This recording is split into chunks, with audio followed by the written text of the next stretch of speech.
If you have an SBA 3 or an SBA 4, it's automatically illegal. If the ATF has their way, this firearm equipped with a brace would be considered a short barrel rifle. It's not clickbait, not exaggeration. The ATF is going to be redefining what they consider a stabilizing brace and the proper use of them when it comes to the NFA.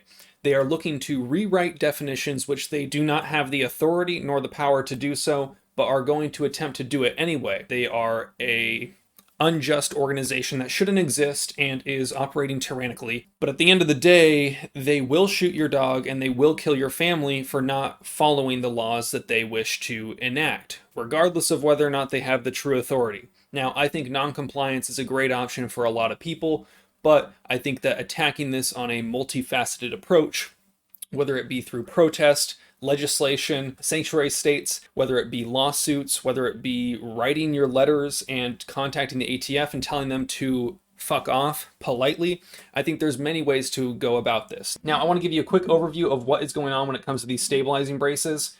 The gist of it is that the ATF is looking to classify certain firearms as short-barreled rifles, even if they are what is currently been considered a pistol equipped with a stabilizing brace, even if it is a scenario or a configuration that the ATF has previously deemed legal.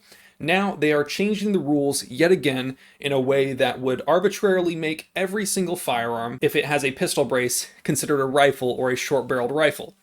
They are using things like whether it's too heavy, whether it's too light, whether it's too long, whether it's too short, whether it has sights, whether it doesn't have sights, whether it has folding backup sights, whether it has a scope, whether it has a red dot. Any single scenario of how you set up this firearm would make it illegal and considered an SBR.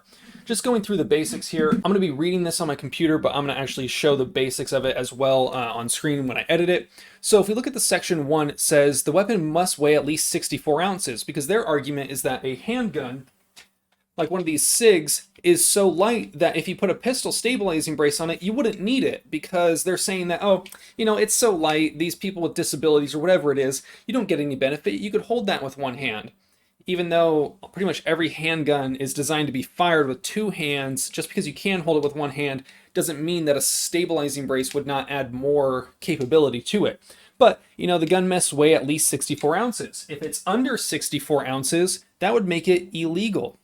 Then it must be between 26 and 12 inches of overall length, meaning that this gun could potentially fall within that. But let's say I had a 13.5-inch barrel on this gun, and that brought the overall length to 27 inches. Well, that would actually be an SBR, but that same gun with a shorter barrel could potentially be legal.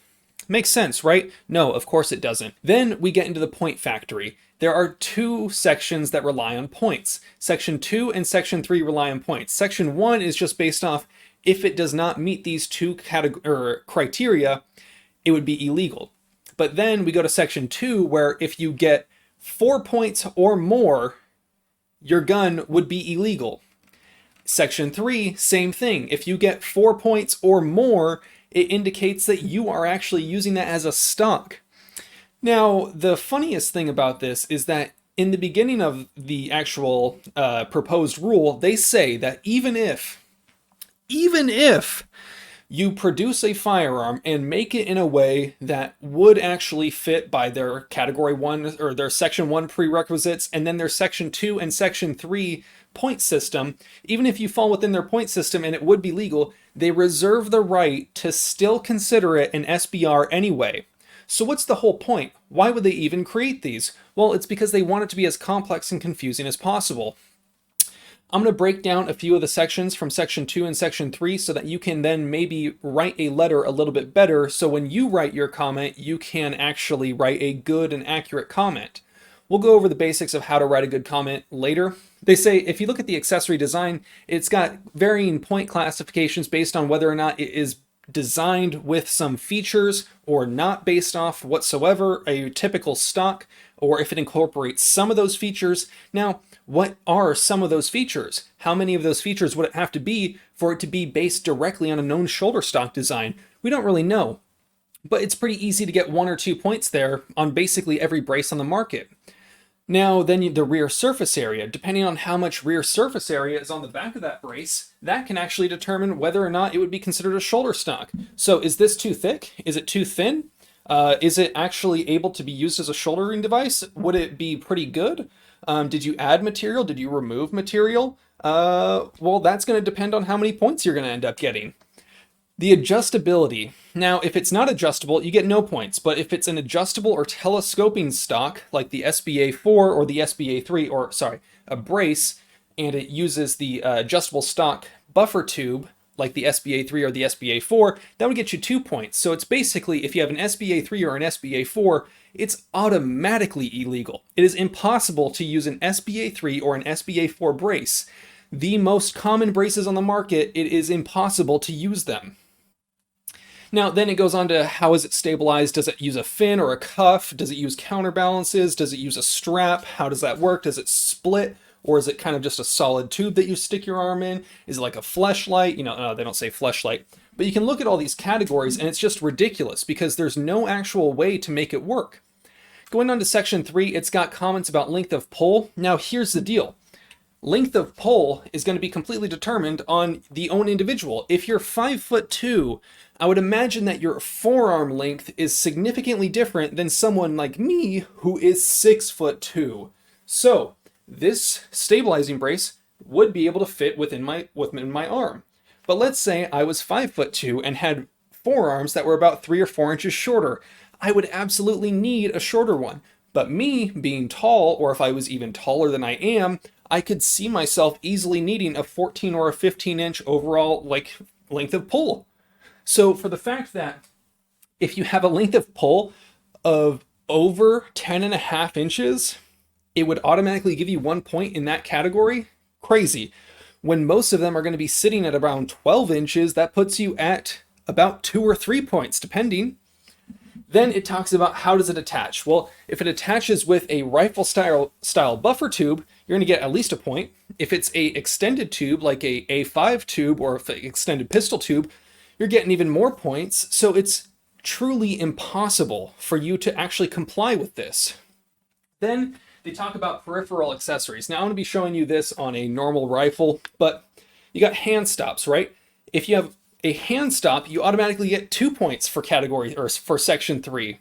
If you have a secondary grip, that's 4 points because it's automatically showing that you're not intended to fire it with one hand through there. When in reality, there are many ways to fire many different types of firearms, and it would be easy to find a situation where you might want to fire like this, fire with the stabilizing brace, whatever it is. Maybe, the reason that you have the bipod on your handgun is because you want to be able to shoot it from a prone position more comfortably. The ATF's classifications are completely arbitrary. They're intending to make this look like it is objective based because they're using a point system. Like, oh, look, there's points. So if you have this, but you don't have this, we're being so clear. It's so objective. When in reality, it's completely subjective how they determine what is and isn't a rifle. They shouldn't have the ability to regulate this in the first place, but they are, and they're going to enact these in ways that would severely affect the random person. There are millions of these already in effect, or already in private circulation. Now, I'm going to have links down to where you can leave a comment down below. Now, it's important to follow the rules. You have to be polite. If you curse, if you use an auto-generated message, one of those copy and paste ones, it's going to get thrown out. So I'm going to actually leave a link as well to this post on Instagram from the Gun Counter, where he talks about what you could do and what you shouldn't do. They're trying to make it look like they're being super objective with it, giving it a point system, but the point system is just pulled it out of their own ass. So 13.5 inches, apparently that makes you automatically illegal because you have a long length of pull on your brace, because maybe you have really long arms. Ridiculous. Now, they say the rule is needlessly complex and it will be impossible to enforce, and state that the rule targets lawful gun owners and not criminals. Now, the don'ts are don't get mixed up with this and the 80% receiver. Don't talk about the previous time that we talked about pistol braces because this is a completely different rule. They've got it written very differently. So don't try to bring up any of the points that you brought up in the past unless it is directly related to this current one. Don't talk about 80% receivers. Don't talk about Ruby Ridge and all that kind of stuff. Look, I get it. I understand. But you got to be polite. You got to talk to them like they're fucking sad little baby children. You got to be nice to them. Can't be mean to them right now. However, there are times when profanity, being aggressive, not complying, there are times for that, and I'm not saying don't do those at other times, but in this specific instance, it's not necessarily going to help your side and our side. So if you're looking to do something, I'm going to have links down below so you can find resources on how to actually write a good letter. It can be really short, take 10 minutes, find a specific rule that you don't like, explain why it doesn't make sense, explain why it's unlawful, arbitrary, how it's going to get people in trouble, explain how it is in common use, even if you don't have a brace, even if you don't comply with any of these laws whatsoever, more power to you. Doing this would prevent other people that are on your side from potentially going to jail. So you're doing it not necessarily just for you, you're doing it for other people who might not be aware of it.